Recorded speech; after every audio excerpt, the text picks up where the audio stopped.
Okay, I think we'll go ahead and get started. Welcome to SBC 239. Are you ready over there? All right. So, how was lunch? I missed it. Was it okay? Yeah? All right. Well, welcome to our session. This is Understanding SharePoint 2013 Tools and Best Practices for Creating Enterprise Forms. And we'll explain what you can expect in this session here in a moment. My name is Dervish Shadervan. You can just call me D if you want to. I'm a SharePoint Technical Specialist at Microsoft. I've been working here for about 15 years now, and the last 7 or 8 of those have been pretty focused on SharePoint and related tools.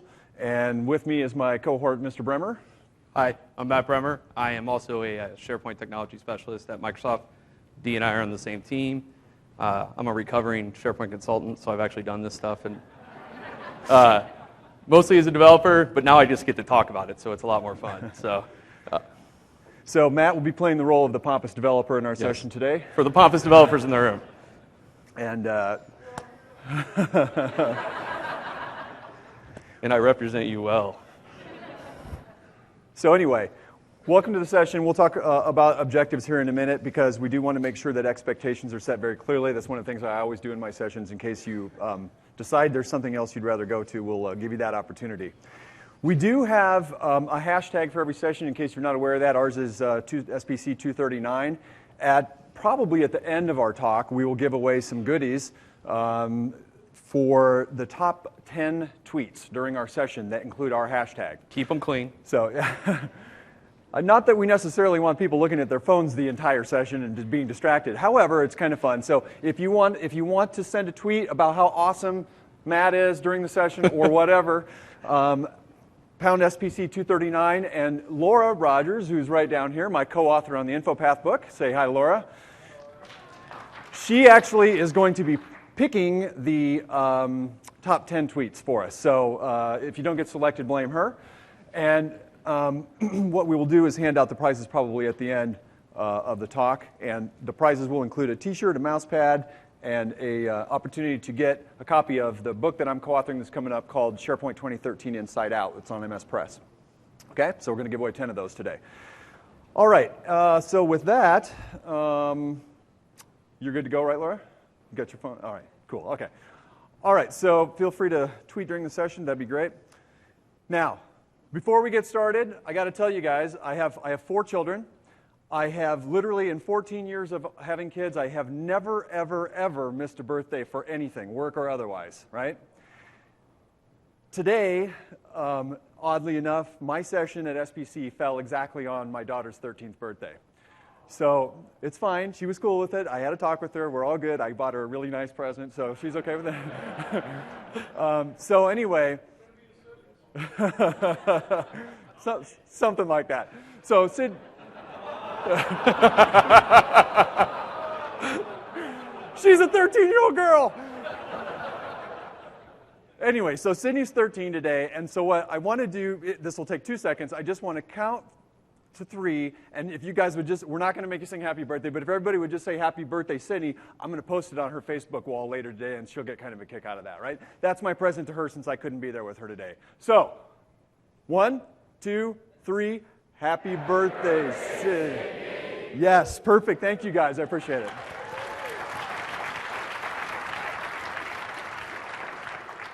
Thank you, thank you, thank you.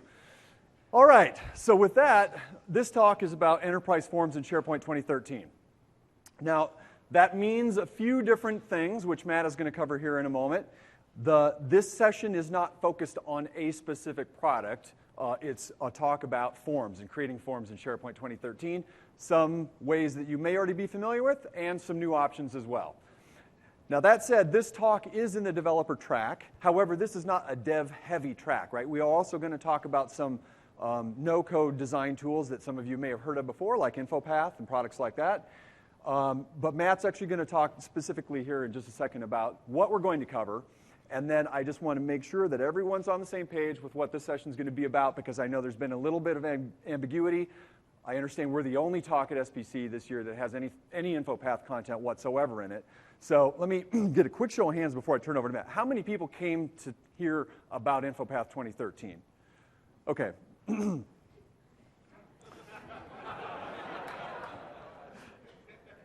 So I'll turn it over to Matt now. So the main objective of this session is to really introduce you to the options that are available in 2013. Like Dervish said, InfoPath 2013 is still fully supported in SharePoint 2013. You can still leverage all your current investments, do things as you always did. And Dervish is actually going to show some piece of the new functionality for the power users of InfoPath. For new end-to-end business solutions, we recommend looking at Access. And yes, I did just say Access. But this isn't your father's Access. So this isn't the old MDB Access. This is actually a pretty powerful tool and definitely worth checking out. I don't know if you've been to any of the other sessions. We have a slide of related sessions at the end of our deck here, so you can go visit those and look at the concepts that we're bringing out a little more in depth. And then finally, for the pompous developers in the room, how many pompous developers do I have in the room? Come on, all right, right on. So the cloud app model introduces some new capabilities when you think about enterprise forms, and particularly when you're looking at doing things with like responsive design and cross-device support and things like that. And not to mention that when you got into InfoPath and you had to write code, to me the value of InfoPath started to diminish a little bit. So when you had to write custom code, it became a little more difficult. So the cloud app model definitely provides some new options there, and you can do things just in HTML5 and JavaScript, and I'm going to show you how to kind of leverage that for forms.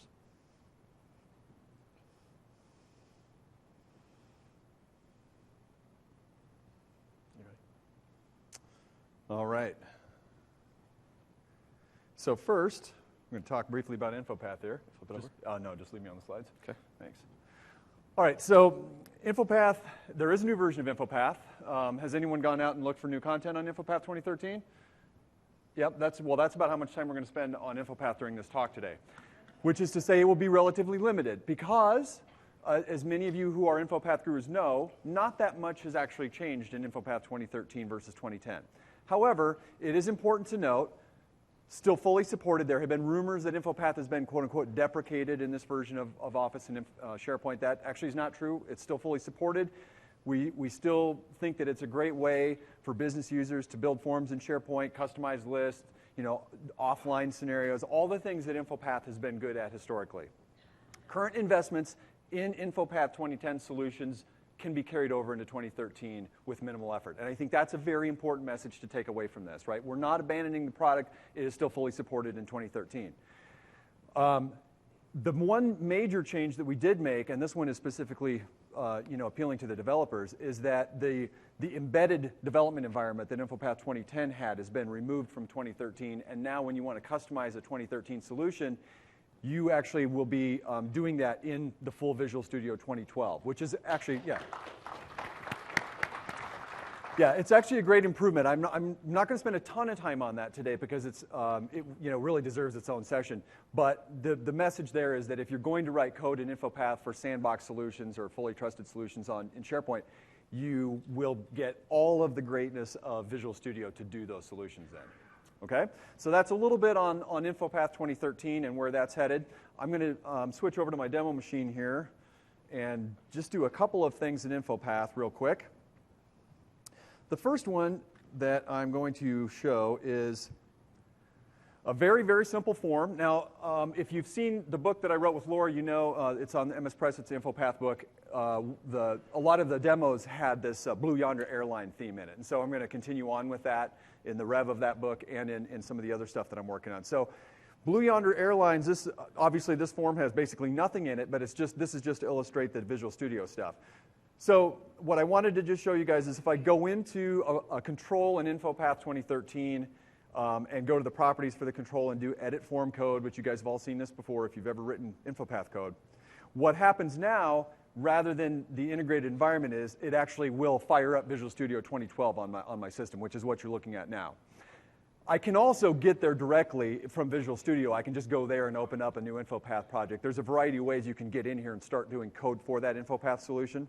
But it makes it super simple to do things like, I'll just add a line of code here. You sure you can do that? You okay? I'm not quite as pompous as you are, but right. I actually did know how to write code at one time. Are you feeling okay being in Visual Studio here?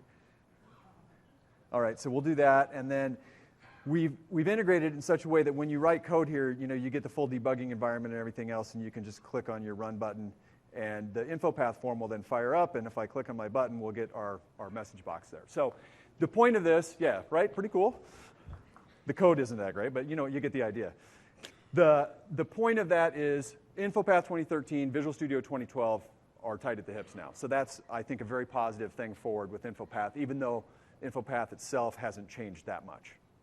All right, so that's that demo, and then there's one other one I'm going to do here real quick. Now, if you've seen me talk, if you saw me talk at last SPC, you saw this form. I'm not going to go through the form right now, but what I wanted to show you is this form is the one that we sort of used as the basis for the rest of the session of the Access and the HTML5 stuff. This form it's pretty simple. It's just the idea here is that someone goes to a form and they want to create a request for a new SharePoint site for storing records management content, right? And this form is available. I don't want to. I'm not here to promote my book, but if you want the form, it is available as a download when you buy the book. So I just the whole form with all of the stuff in it for the low price of $9.99. $9.99. No, I'm not going to do that. It is on sale for SPC though. It's one of the yeah. All right. So anyway, I go through this form. And as you flip through this, the form has multiple views, and it has, your typical InfoPath stuff. It has drop-downs, it has conditional formatting, conditional logic, the ability for the user to use the arrows to navigate back and forth through the views. Pretty standard InfoPath stuff. But this is an example of clean, simple, user-friendly UI in InfoPath, right? So what we did with this is we wanted to take this concept here and move it into things like Access and the HTML5 stuff that Matt's going to talk about, JavaScript. And so I just wanted to get everyone just a level set with this form real quick before I move on to that. The main thing here that, let's see, to notice is when users make selections in here, like clicking on the question mark button, things pop, right? I get more detail if I click on that. As I click through here and look at the content, it's showing me data on my form that's dependent upon what selections I made in a previous view, right? So just keep that in mind when we get to the Access piece. Okay, so that's enough of that one. And let me flip back to the slides, please.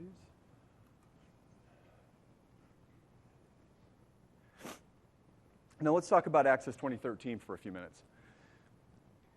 Quick show of hands, how many of you have actually opened up Access 2013 and done anything? And be honest.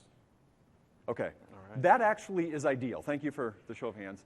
Because I have to admit, in my role with doing a lot of enterprise forms work with customers, I was not an Access expert in the past. My motivation to be one was fairly limited, right? Because actually enterprise customers tend to hear Access and run away screaming. So what's changed in 2013, in SharePoint 2013, is Access has really become the primary forms designer when you want to create declarative solutions that leverage the new app model.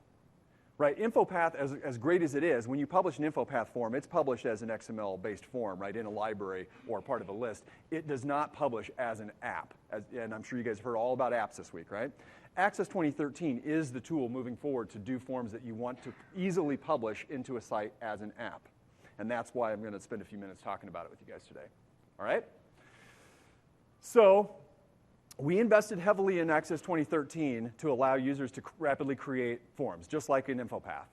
This is another option. I'm not promoting one over the other necessarily. You need to look at your situation to determine what's right. I will tell you that moving forward, especially in the brave new world of cloud-ready apps, Access is a very elegant solution, and I'll show it to you here in a minute for some forms. It is the recommended way for declarative form solutions going forward. Subject matter experts can capitalize on their knowledge. I do not need to be a developer necessarily to do Access forms. If I am a developer, it's awesome because then I can get in and do more sophisticated stuff. But I can quickly do Access forms even if I don't know how to write any code. Fully supports the app cloud model, not the clap. The clap cloud model. That's not a bad idea for a company, actually. That was really loud. That was loud. Sorry. I stunned him with silence. A little bit. You shut me up. Matt and I didn't necessarily sleep much the last couple days. So the data layer, and this is a key difference, the data layer for access-based forms in SharePoint is quite different than InfoPath. We do not store the form data in lists. And part of this is motivated by the move to the cloud. When you create an Access app in SharePoint 2013, everything is stored in SQL, right? And if it's on-prem, it's stored in SQL Server. If it's in the cloud, it's actually stored in SQL Azure. So it really, if you think about what that means, it changes the game in terms of what you can do with these app-based forms, right? Because the data behind the scenes is all in SQL now. That opens up a nice, interesting new world for developers of hooking stuff into access-based forms in SharePoint 2013.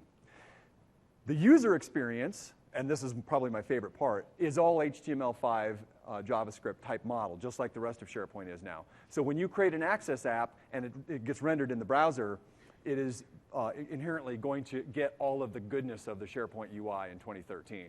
And that is powerful for a variety of reasons, one of which I'm going to demonstrate here in a few minutes. And then also what this means is that you can easily share those apps, right? You can share those apps, you can package them up as a .app file, you can share them on different sites, et cetera, and things that might have been challenging in the past with other form solutions. So there's a lot of advantages to the Access 2013 app model, specifically for forms designers.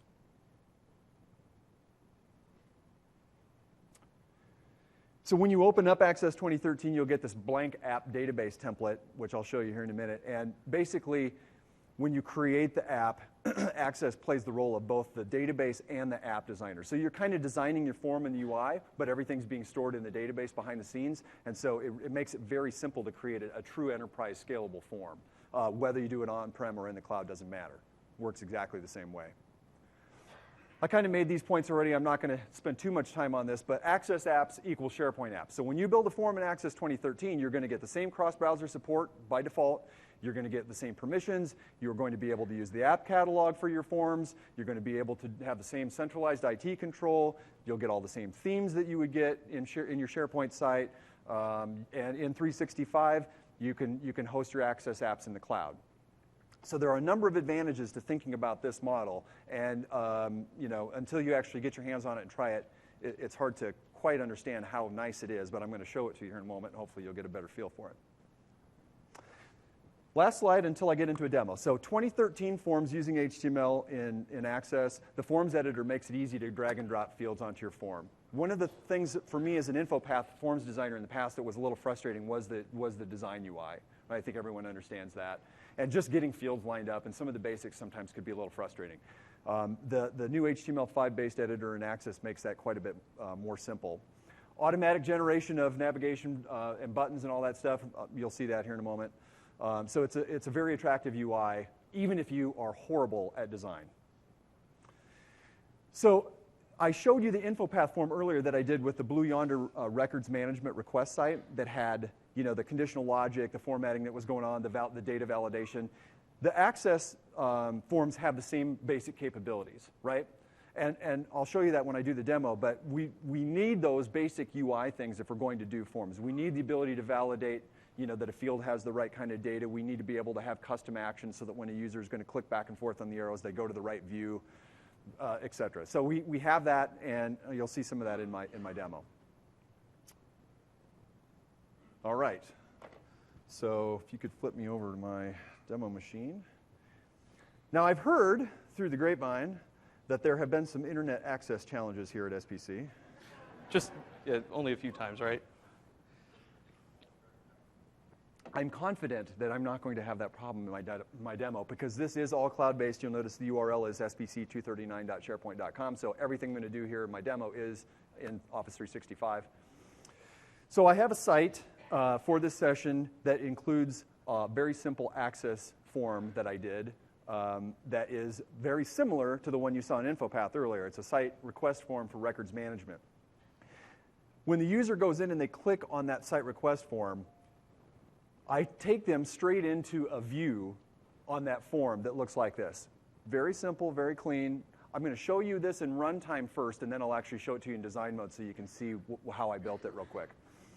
So user comes into the form, and I purposely left those labels at the top, view 1 and view 2. In the real world, I wouldn't do that, but I wanted it to make more sense in my demo so that you understand the views in Access what used to be called forms are now called views. They work very similar to the way InfoPath views do. So I can come in here and we'll just do a SPC site request. And this request name field, by the way, keep this in mind for later when I actually open up Access. This field is a required field, right? These are the simple things that people got used to doing in InfoPath, and we can do them in Access forms as well. The record type is a drop-down, and I'm going to say this one is going to be, we'll do contracts, and then I can type my requirements in here in the text field. Now, down at the bottom of the form, I have an arrow and a little thing that says next page. The user basically can't do anything here. This is one of my best practices whenever I do a form, is I try to strip away as much as I can from the user's ability to do anything other than exactly what I want them to do, which is to fill it out and then click the arrow to the next view, right? So when they do that, behind the scenes, Access is actually going to save any input that they've made on here, which looks like it's doing now, not as quickly as I'd like it to.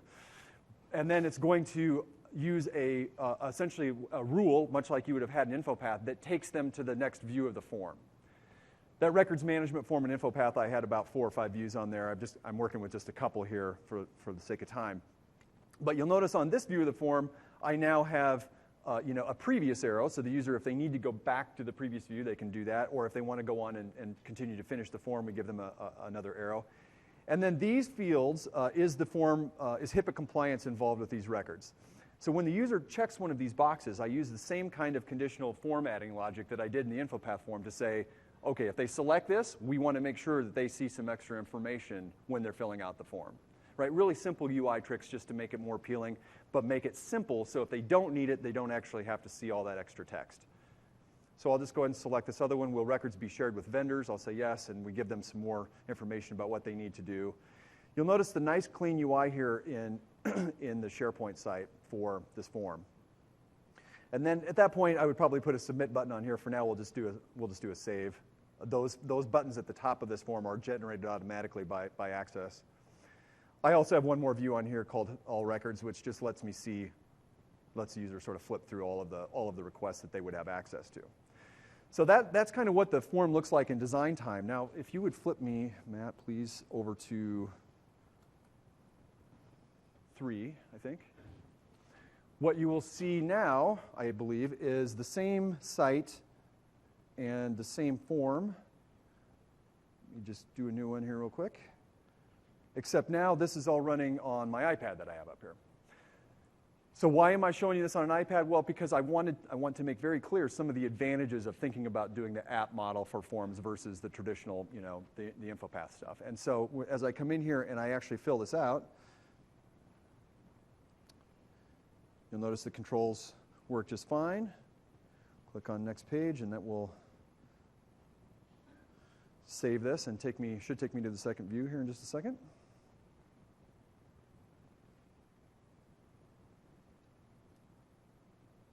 And I can continue on my merry way filling my form out. And my experience thus far, and I have to admit I haven't tried every possible scenario, but on the forms that I've been working on for SPC, on the iPad, as you can see, they work and they render just fine. And I also did try them on an iPhone. While it's not quite as good of an experience on an iPhone, it is quite good on an iPad or a Surface or any other device like that. So you get all of the benefits of SharePoint 2013 and the app model when you're targeting multiple devices for your form. So, it's touch enabled, et cetera. All right, what do you guys think about that? Is that cool? Yeah? Good deal, thank you. So flip me back real quick to 2. We'll wrap this one up here in a moment. I just want to spend a couple minutes now in Access just to give you a flavor of what the design experience is like for forms like this. So essentially, when you want to create a new form in Access, you do come in and you can either do File New from here, and you'll get a variety of options that you can choose, or you can actually do it from the SharePoint site, right? You can go to a SharePoint site and you can add an Access 2013 app, and then there'll be a little UI on there that says Edit this in Access, and we'll actually open it up. Now, you'll have options on how you do this. You can start off with a completely blank slate, or you can choose one of the pre-built templates and just modify it. Now, my experience was that when I first started playing with this, if you go in and do File New, pick one of the existing forms that are already in there, open it up and start tweaking it and see how it works. That was much easier for me to learn how to do forms and access than actually doing it from a blank slate. I think eventually once you learn how to do it, you'll want to basically start from a clean slate. But that's what I would recommend that you do. And when you get in here and you work with this, you know, it's not a big transition for folks that have done InfoPath's type of work in the past to come in here and start learning how to do access apps. So for example, on my arrow graphic that I have there to flip to the next page, when I click on that, I get this little UI here that includes what data is that arrow actually linked to. There's a button for formatting, and then there's a button for actions on this. And actions are a lot like rules in InfoPath. So that by default, when you put an item like this on there, there's going to be an on-click action. And if I come into the on-click action, you'll see this is a really simple one. This is one that's just built for you. The first thing I do is when the user clicks that arrow, I save the record. Remember how you guys saw it paused for a moment and actually saved? Now, I could force the user to do a manual save, but when I do forms like this, I like to automate it as much as possible. So I add the saved record action on there. That's action step number 1. And number 2 is just to change the view to view number 2. So the user just clicks on the arrow, the record's saved, excuse me, and it's automatically switched to view number 2. Pretty simple stuff, right?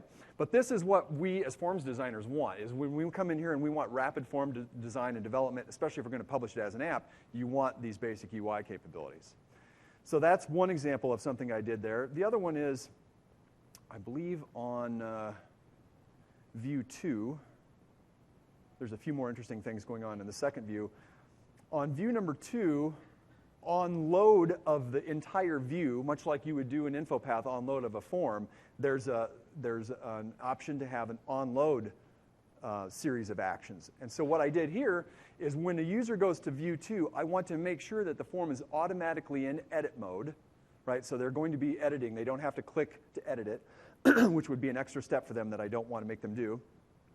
And then I set some properties in here. I have that yes/no checkbox on those 2 fields that say, does it require HIPAA information? Does it require vendor communication?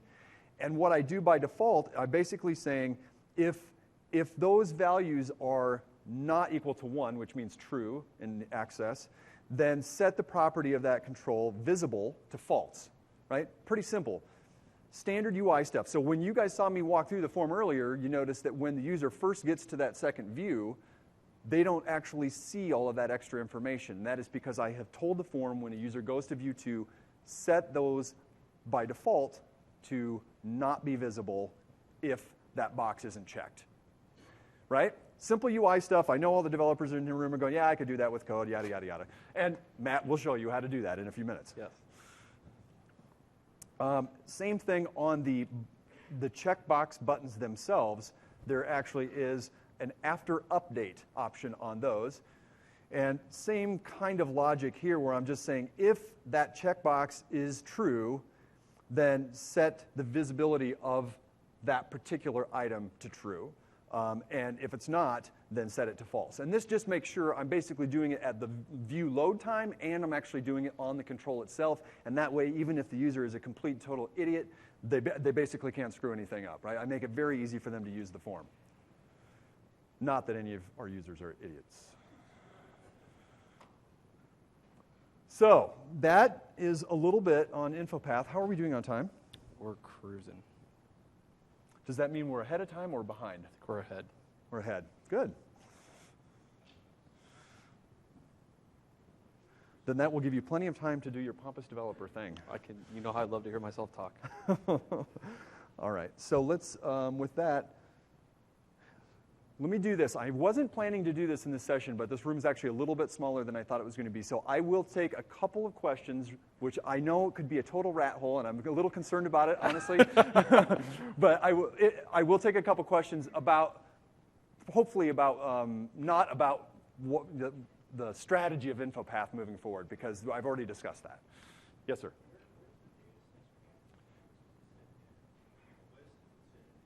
Okay. So I mentioned this earlier, I'll say it one more time. His question is, where is the data in the Access app forms actually saved? The data is saved in the SQL Server database that is in your SharePoint farm. It is, if you're in the cloud, it is saved in SQL Azure. So it's all stored in SQL behind the scenes. It is not saved in a SharePoint list. Okay? And there was He was next, I think, right there.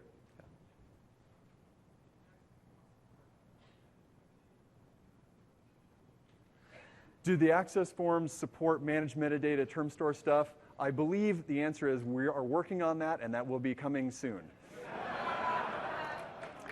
Now, I'm actually, I'm not trying to be facetious. What the thing that is different about this forms model is because it's based on the cloud app model. Right. We are going to be releasing updates to the capabilities of Access Forms Designer very regularly.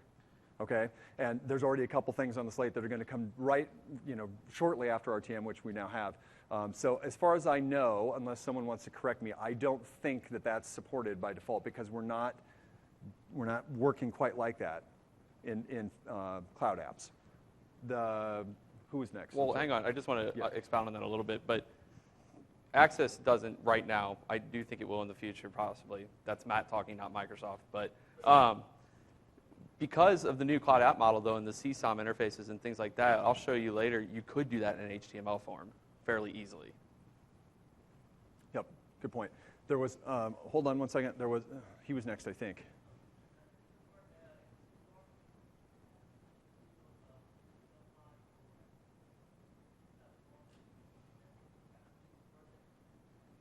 Convert what kind of form? No. Not that I'm aware of. I think did we look into this? We did. Yeah. So I don't think there's, I have to believe that there probably will be a third-party partner that will come up with a solution for that. I don't think we've released anything that's going to do a conversion. Yeah, good question. Which is why, for getting ready for my demo, I actually rebuilt it by hand for Access 2013. But it was a good learning experience for me to do that.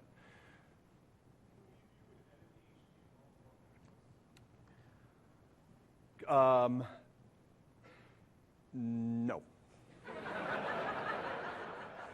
And actually, this is one where this is on the docket in the short term. So his question, in case you didn't hear him, was can we actually get in and edit the HTML and JavaScript directly from Access? And the answer right now is no, as far as I know. But that's actually in one of our slides. Yeah. So I had to take the bullet out because it's not quite there yet.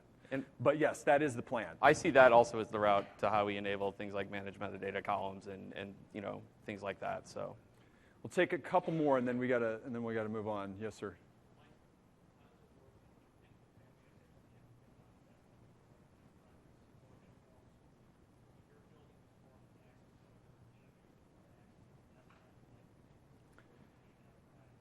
So his question is a licensing question about Access 2013, which, first of all, I never answer licensing questions. Talk about a rat hole. I actually, Access Services is an enterprise feature in SharePoint, right? I believe it is, but that stuff's still not final yet. But I believe it is. I'm hedging here. Does anybody in here know? Our I don't SSPs actually were know. in this room. Where'd they go? Where's our licensing people? Are they in here? Okay. Enterprise version of SharePoint. We're technical there's guys. nothing required on the know that stuff. desktop to use the apps. Access does not need to be on the desktop. I No. know that for sure. But I think the version of SharePoint you use does need to have the enterprise features enabled because Access services, Excel services, form services, those are all enterprise features.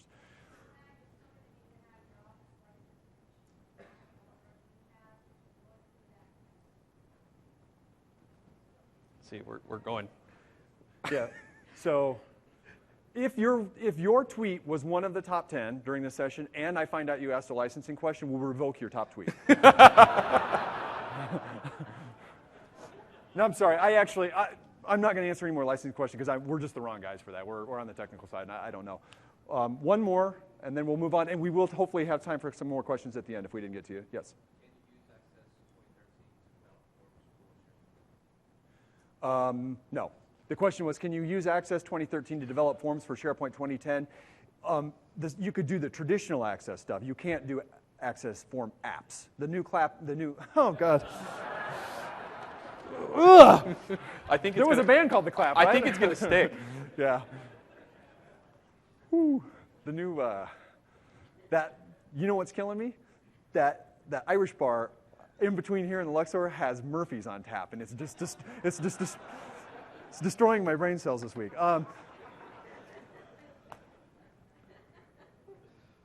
What was the question?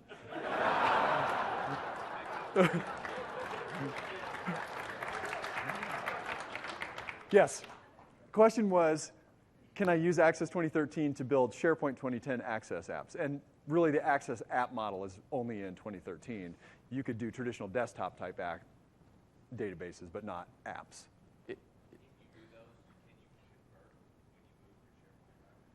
Because it's completely rewritten. I don't think there is an upgrade You have to path. build it as an app.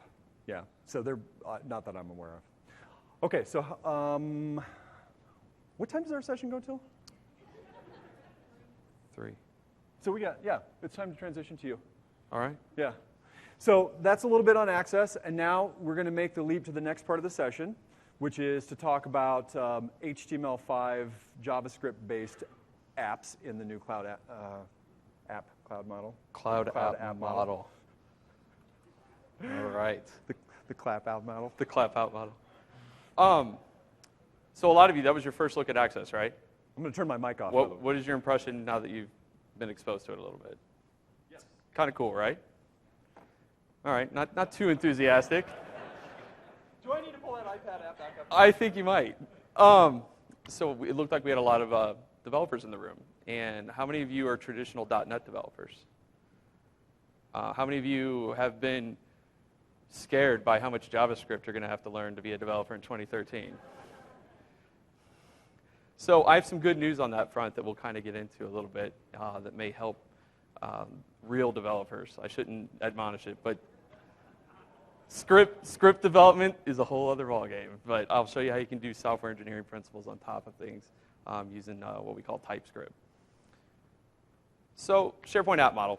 For the developers in the room, have you been to one of the intro sessions? I know I heard Keenan had half the conference at his session the first day. But fully supports cloud app model. And one of the things you're going to see is I'm actually going to be doing custom code type forms against the cloud. Now, my forms do not look as pretty as Dervish, and there's a reason for that, and I'll explain it. Well, definitely not as pretty as you. But you totally made me lose my train of thought. But the important thing is there just to show the new capabilities you have available to you with the cloud app model. Apps are granted permissions to SharePoint via OAuth. This is a big leap forward. This is actually what enables a scenario we call provider-hosted apps. And with those type of apps, you can actually leverage other skill sets besides .NET or SharePoint. You don't need to know SharePoint-isms to do these sorts of things. And that's where the real strength of the new app model comes into play. There's definitely some rough edges still, but this is the right direction for that very reason, because SharePoint Dev was becoming pretty cumbersome, pretty difficult. You know, the barrier to entry is pretty high.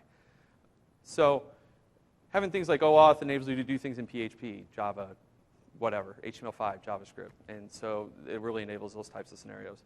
Apps communicate with SharePoint via REST and CSOM. This is what enables us to be really cross-device capable. You know, we're starting to embrace the notion that we're a software company, not a devices company. The Microsoft Surface notwithstanding, which is a great device, but there are a lot of other devices out there. And I'm very pleased to see us embrace that and provide a lot of this cross-device support. You see it all over the place in SharePoint, in Office, and you know, you saw that we're actually going to have native apps on these different platforms. So the platform itself should support it as well. Apps can be acquired via centralized marketplace. This is really big for like reuse. And also just finding your artifacts that are out there. And you know, a lot of times when I was a consultant, I would see people, you know, recreate the out-of-the-box approval workflow, or you'd see a lot of the same types of apps. I'm really hopeful that having this marketplace and this app type, you know, app store metaphor that everyone's so familiar with in the consumer space, that you'll see a lot more reuse and a lot more leveraging the platform to do these things. And they can be managed centrally by IT, where they can manage licenses and actually, you know, grant specific permissions and things like that. So this is a really interesting thing. Furthermore, in like the Office 365 one and on-prem, but you can actually get third-party solutions. So if you go out there today, there are things like Nintex workflows and things like that available that will also work in our cloud offering.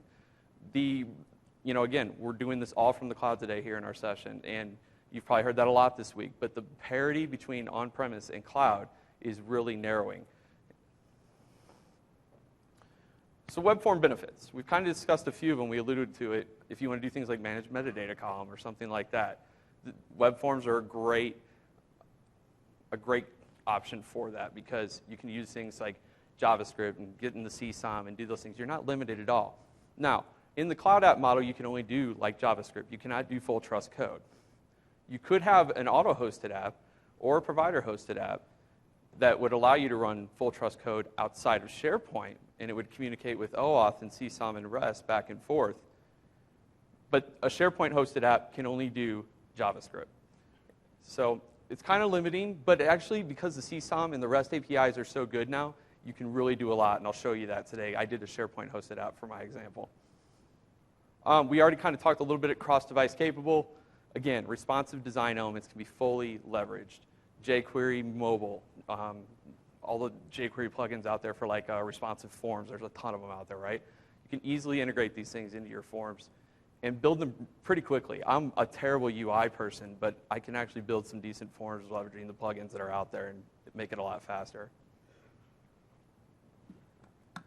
This is more of a benefit of the cloud app model itself and not so much web forms, but ramp-up time for new SharePoint developers is greatly reduced in this model. Like I said before, you don't have to know all the SharePoint-isms. Back when I was a SharePoint consultant with SharePoint 2007 and helping people with dev, half my value really was just showing people how to do things in a supportable way and doing things the right way. It was difficult. And then it got a little better in 2010. The tooling got better, but it was still cumbersome. Now, you can, again, choose the tool that you want to use. You can use PHP. You can use JavaScript, HTML. I mean, that's a pretty basic sort of baseline for what you need to do to build a SharePoint app. You can get up and going quickly. You can prototype them. You can do this rapidly, and that's huge. And for the final one that's huge about this new model is that your code runs outside of SharePoint. So you do access it via SharePoint, but your code runs outside of SharePoint. And what that means is when you upgrade, we don't really care what you're doing as much. You're not altering the DV. You're not doing all these crazy things with the app model. If we change the APIs, of course, we'll still have to support the REST and CSOM APIs and things like that, but that's a lot easier to maintain than, what version of .NET are you using or what version of the, DubF framework and things like that are you using. So it's going to be a lot easier and a lot less painful on upgrades. And this also goes for Office apps. Office apps also run in HTML5 and JavaScript. And they also should make upgrading Office easier because, again, they're kind of in their own little sandbox, their own isolated space.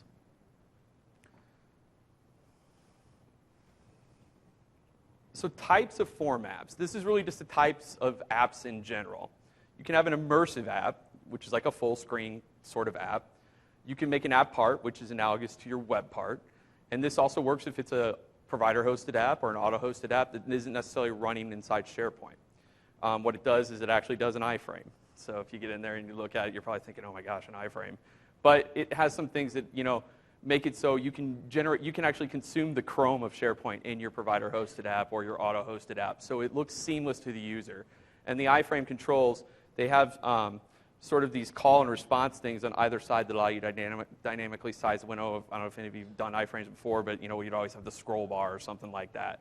So it doesn't look odd, and it's actually a pretty clever way to do these things. App parts are web parts. That's just what they are, except we have to call everything an app now. And in case you haven't gotten a full dose of it yet, everything in 2013 is an app. Every list, every library, everything is an app. So just get used to calling everything an app. Extension apps.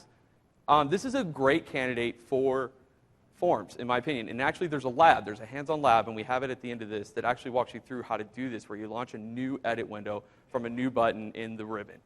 And it allows you to watch kind of easily customize a form on a list and things like that when you do a custom action in this way. And it's super easy in tooling with Visual Studio 2013. So this is a big one that I'm going to spend some time on. So I got the impression from the room when I asked that a lot of the developers feel like I do about JavaScript. It's cumbersome. It's difficult to debug. It's difficult. You don't get IntelliSense. The tooling's bad. There are a number of initiatives to try and solve this problem because, unfortunately, the client has become the lowest common denominator. And it is fulfilling the promise of write once and run anywhere on any device. And because we have such a variety of devices now, it makes sense to embrace it. So why JavaScript is good? Again, cross-platform, libraries, plugins. It's modular. You can get what you need, add it to the framework, customize it like you want. There's a huge community behind it. It's great for that. Why JavaScript is bad? Well, I just said it was a good thing that you go get all those plugins, but you have to go get all those plugins. The out-of-the-box language and the library richness. .NET's very rich, right? You have all those controls available to you. With when you start doing a jQuery app, you might not know what plugin you need or what version you need, or there's a little bit of messiness there. Static typing. This is a huge one. Not being able to adequately debug or test your code against test-driven development and things like that. Code structuring. JavaScript enables you to do things in a bad way easily. You get spaghetti code. You see global variables everywhere. It's just not good software engineering principles. And you need to be able to do like patterns and things like that to accurately, make your code performant. You see a lot of non-performant JavaScript apps out there, and I think that's one of the leading causes. Development time. This is probably the biggest benefit, in that that's the most precious resource to any developer, is that, how quickly can I get something done? And JavaScript, to me, I don't write JavaScript, I hack JavaScript. I'm sitting there and I'm just like, okay, that didn't work. I'm throwing an alert window. I don't know what the heck's going on. You don't know things are going to break until you get them out there in runtime. And it's just the way it is. It's hard to debug and things like that. Composites are also difficult. You really have to rely on a limited sort of API set. If it's not an open system, you're going to. If it doesn't support REST or CSOM, which just about everything's coming into the fold, but there are some out there, it's difficult to work with. Performance. I kind of alluded to this before. I see people doing a lot of stuff. You see these giant view states on pages, and should you bring back 10,000 records into a JSON call? Probably not. But you will see it out there. I kind of hit it on this a little bit more, but debugging. That's the biggest headache there is, right? And I just want to hit that. And finally, it just makes the bad easy and the good hard. So how does TypeScript help? So how many of you are aware of TypeScript? We announced it in early October. Okay, good. Not many of you. More than I expected. Yeah. So this is really big. Anders Heilsberg, I think I said that right, the father of C#, actually came up with a way. He's been alluding that C# is becoming a more dynamic language for some time. And what we have with TypeScript is it's a superset of JavaScript that enables you to do a lot of the things that I just said make JavaScript a bad option to dev in. But it doesn't rewrite the DOM. It doesn't do weird things to your JavaScript. It actually generates clean JavaScript, and you can actually write JavaScript in your TypeScript files. I know this sounds odd, but I'll show an example of how you kind of mix those a little bit and how you can leverage these things. And what these sort of this superset of the language allows for is IntelliSense. I can static type things. I can debug with it. I can actually run it in the inline debugger. And it actually generates my JavaScript files for me from my TS files, and it generates the JavaScript that I need to write, but I can do it in more of an OOP sort of way, an object-oriented way, in a very structured programming way. And it generates that clean JavaScript, and it'll actually minify it as well. And then you can call that minified JavaScript file, and you can push it up, and you can interact with other things like jQuery. I'm actually interacting with two libraries, a jQuery library, and Rob Bogue, who's a SharePoint MVP, I'm sure many of you know, wrote a SP REST sort of shim for TypeScript. I don't know what he's going to do with it, but if you're interested, you can email him via his blog. I leveraged it in this example, and it was pretty cool. So that's really, it's something you go out, you go to TypeScript, just search for it on the web, and you can get to it. It's like typescript.lang.org or typescriptlang.org or something. And you install it into Visual Studio 2012. And there's also, you have to do a little bit of a manual step, and I'll show you in my demo of how you can integrate it with your SharePoint project. This is still kind of new. It is in community preview. It's not final, but it does make writing JavaScript a lot easier, and hopefully you'll see that.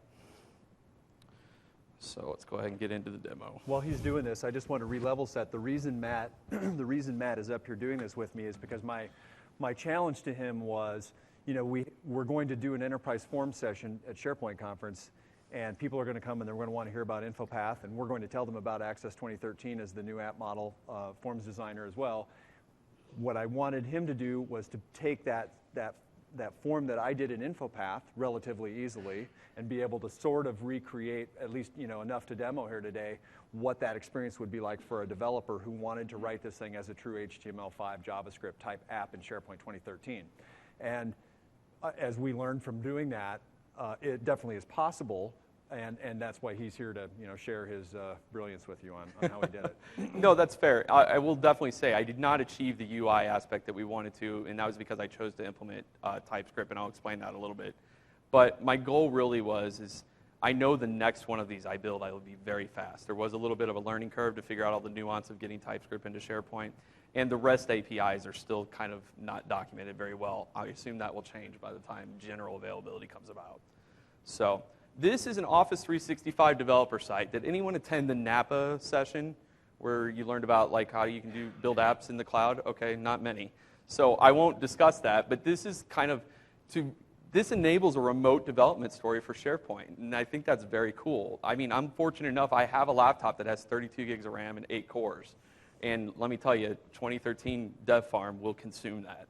But I don't necessarily need to do it now because I can develop against the cloud. I can wire it up to a dev tenant. You can go to dev.office.com, provision your own dev tenant, and everything just works. And if you do an auto-hosted app out there, you get an Azure, and there's a trust between Azure and Office 365 where that just works. Configuring that sort of STS trust between it is kind of cumbersome. There is a bit of an on-prem tax there if you want to do that, but you can do it on-prem.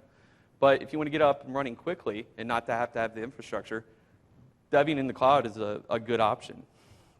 If I click on site contents here, I've already got my app out there. I do have a cool Metro, icon for our Blue Yonder plane here. And impressive. I know, right? That's about the extent of how cool my UI is. So you see, my form is not impressive. The art is in the back end, like any good developer session should be. So on here, I have basically that form that Dervish had really distills to about 7 fields. And I am writing to a list with a content type. And what that implies then is I am able to leverage workflow and anything else you could do on a normal list. So we talked about how Access is actually not writing data to a list. It's doing it in SQL or Azure, which is very cool for scale. But sometimes you just want to be able to write to a list and take advantage of what a list offers and take advantage of everything that SharePoint has there out of the box. And I've got all the same options that Dervish had. It's definitely not as cool. If I go and look, it actually is just writing to a list. And this list and content type and site columns are all provisioned with my app. And it's in its own app web, so it's isolated here. And I don't even have to write features for it or anything. It just takes care of it with me adding it to the solution. So it's very easy to do these artifacts in a SharePoint hosted solution. We'll just ignore that. It was telling me it was going to reboot me automatically here from MSIT, so this should be interesting. It's a race against that. All right, so let's get into the code a little bit. So this is what an app in SharePoint looks like, and I'll try to do a lot of these. And so it's comprised of all the same things, pretty similar to 2010. If you developed in 2010, you should be pretty familiar with all this. There's a couple new things, though, like in the scripts folder here, you get this app, default.js. And then I've got my app TS sort of things in here, and those are my TypeScript files. But by default, when you generate a SharePoint 2013 app project from the tools, and you just do that by just going new, project, and you just select that, and you give it a solution name, and it has everything you need. And then once you've got your project, you can add your different artifacts. So again, pretty similar to what you have in 2010. So by default, I got all my usual things that you would assume there. But I can also add HTML, I can add TypeScript files, I can do whatever I need to do. And so within here, I've got my content type, I've got my lists. And the big thing I've got going on here is I've got my TypeScript files. So let's just go ahead and go into this app.ts file. And real estate here is going to get kind of tricky. So what I've got here is this is all the sort of like TypeScript for my code that's actually going to generate this app.js that actually is used behind the scenes to do all my REST calls and my CSOM calls. But I don't really need to know all the nuance of writing that with JavaScript and make it cumbersome. I can actually leverage things like, IntelliSense and whatnot, and I can refactor things. And it's not letting me click in here, though. Let me go ahead and undeploy my app.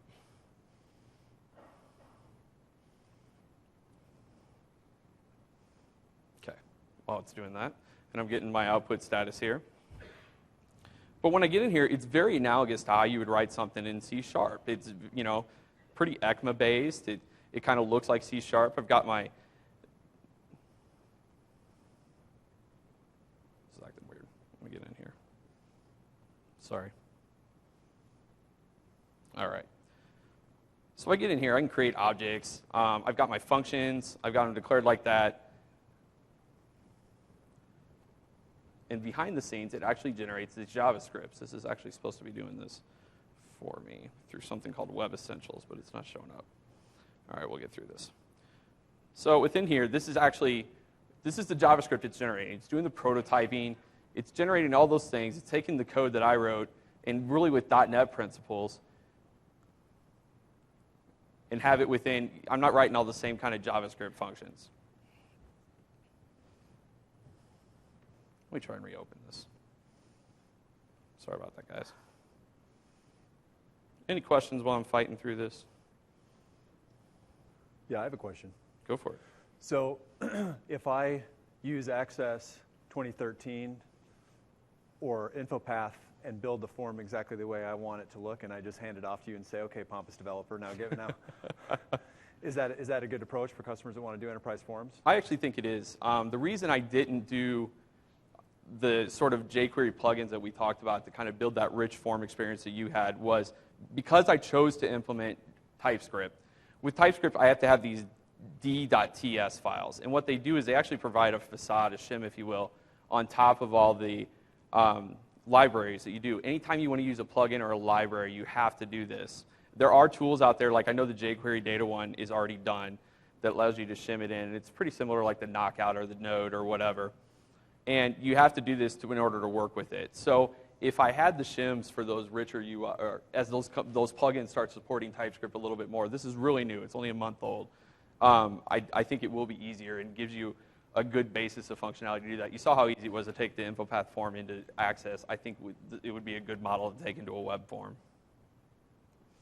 Right. Go ahead. Yeah. Yep.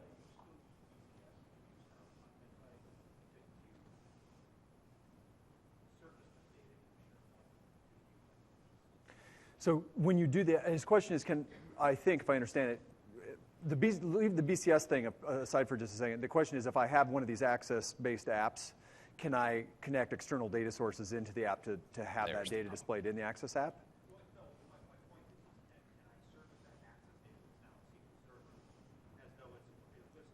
Oh, right. Mm-hmm. Right. Right. Which is, you're exactly right. He's making the point that the Access data is sort of behind the scenes. It's in a SQL database, right? You can get at it, but it's not the way you would get at SharePoint list data. And so that is a key difference to understand, which is why we're going through all three of these options, because there is this span of options now, right? There's the InfoPath forms for the people who understand how to do those and want to continue to do those. There's that new Access 2013 app model. And one of the things I didn't show when I was doing the Access demo that I probably should have, that maybe is the most compelling thing, is when I do all of that design work and I'm all done with all the stuff I'm doing, it literally is one click and that app is published into my site and immediately available for users.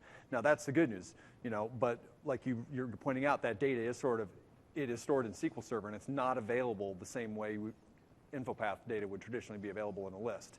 For that, if you need that and you need to do more than what InfoPath does, then that's really where the third option, which is more developer-oriented, takes over.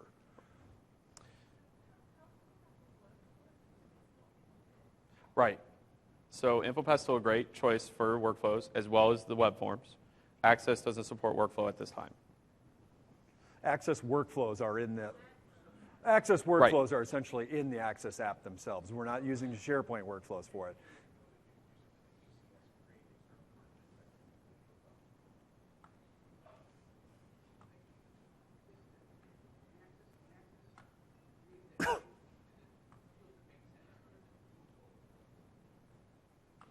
Is it? I'm sorry, I didn't hear it. Yep.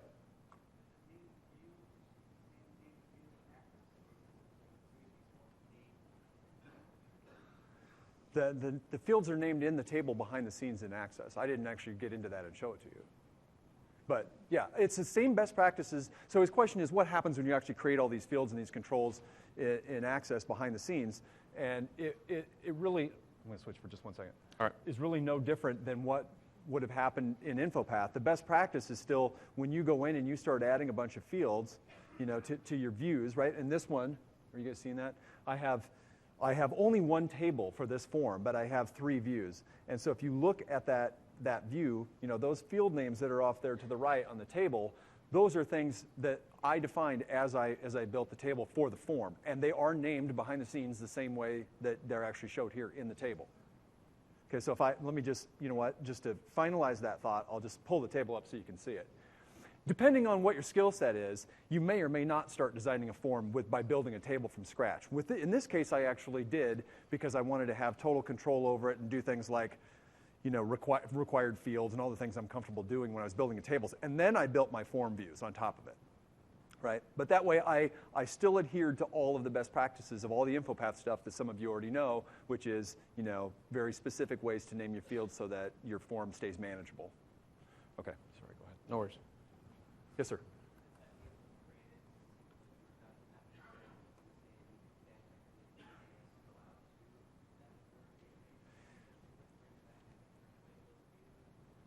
You can connect to the data. His question is, can I use BCS to connect back to the SQL database for the Access app? And I actually haven't tried that yet. I'll be honest with you, I haven't. So that's a follow-up question. Have you tried that? I have not. Okay. So we don't know. One more, and then we got to move on. You'd have to. Can I use the Access apps with an existing database?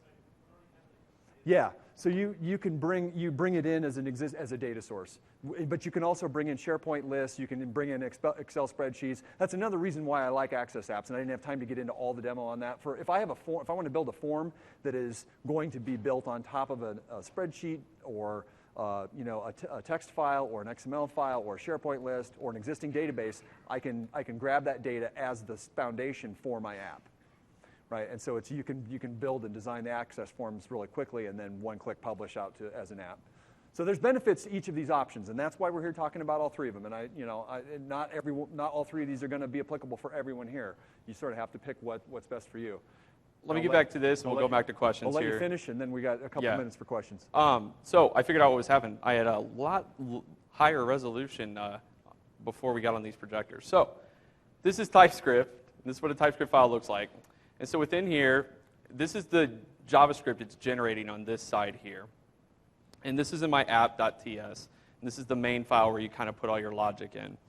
And within here, I actually can do things like I can use type ahead. So if I want to, reference something on this list that I have here, I just go this.list. I have IntelliSense. I can debug this. I can strongly type it. I can write tests against it. It also tells me if I go and I do, say I'm making this new constructor here, I'm making a new request type. Where'd that go? It's down in the SharePoint ready here. If I were to go down to this and I just say got my parameters mixed up, how many times have you written it's immediately going to tell me that it doesn't match the signature on there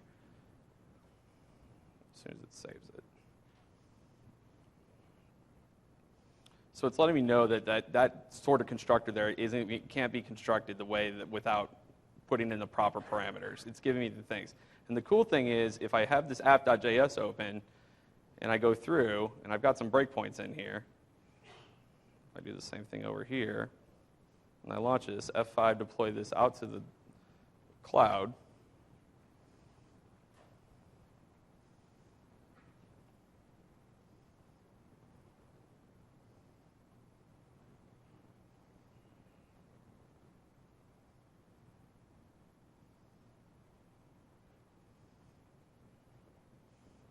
Let's hope we don't have internet problems. It'll actually hit my breakpoints once it gets out there in my JavaScript file. So it's a huge improvement to be able to kind of debug these things and see what's going on. Successfully installed. It's launching my app. It's going up to that dev tenant that I had. It's going to ask me if I want to give it full control, which I do. You control the permissions of your apps.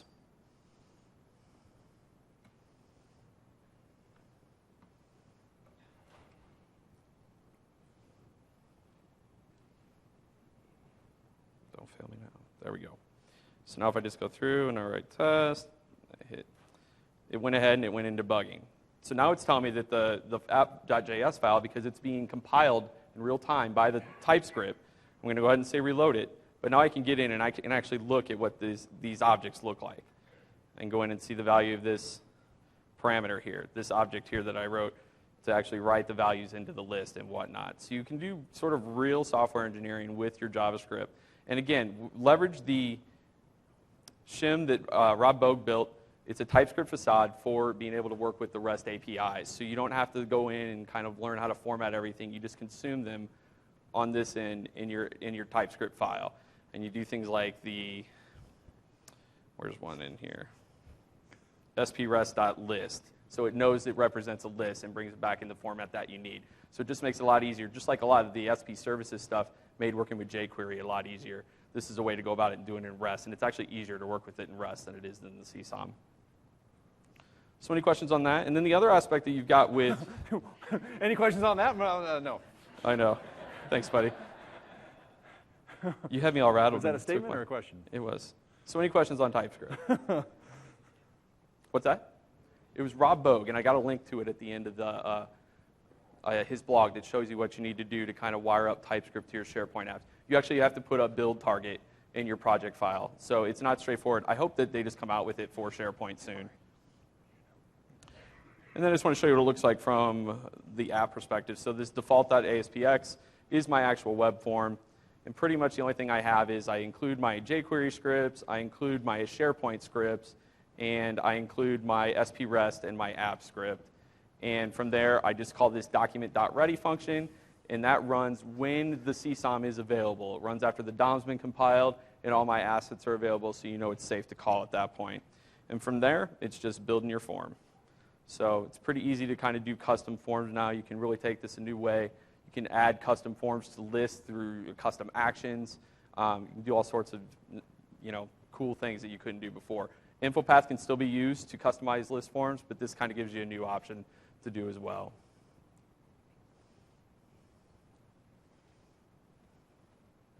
Go ahead. All right, thank you, Matt.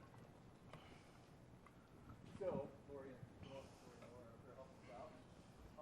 While they're getting ready to do that, so it looks like, my mic back on. It looks like we're going to wrap up here and then hand out some prizes. So, looks like most of the popular tweets involve the word clap, which I guess is no big surprise. For those that are exiting, thank you for coming to our session. I really appreciate it. So getting started with SharePoint Forms, we talked about the options. InfoPath, still a great option. The MS Press book on InfoPath, Laura and I did, will be updated for 2013, so we're making that announcement right now. And Access 2013 is a new and exciting option for doing apps, form apps, and then Matt talked about the new options for developers using HTML5 and JavaScript. So hopefully you guys will go out and try that. In our deck, we have a bunch of related session slides and things that you can look into as follow-ups from this session. And with that, I'm going to flip over to my machine. And for those of you that won on the 10 of you that will win, this is the book, which is a pre-order now, and I'm not promoting it. I'm just saying this is the one for the 10 of you that I'm going to give you a copy of this when it's available so that you can see that. Laura's got the tweets here. Laura, is it okay if I pull your Twitter up on my screen? All right. So do you want to tell me who the top 10 were? I'm not sure I actually know because you're a tweet maniac and you got all kinds of stuff going on here.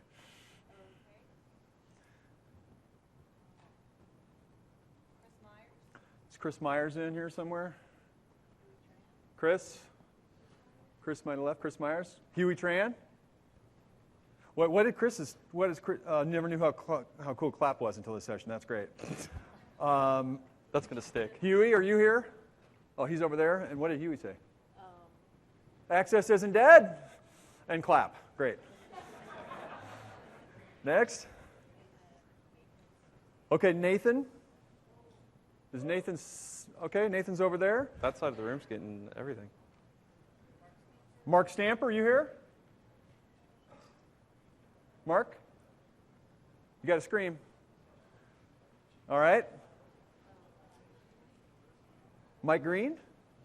Oh, there you go. Brian Duell?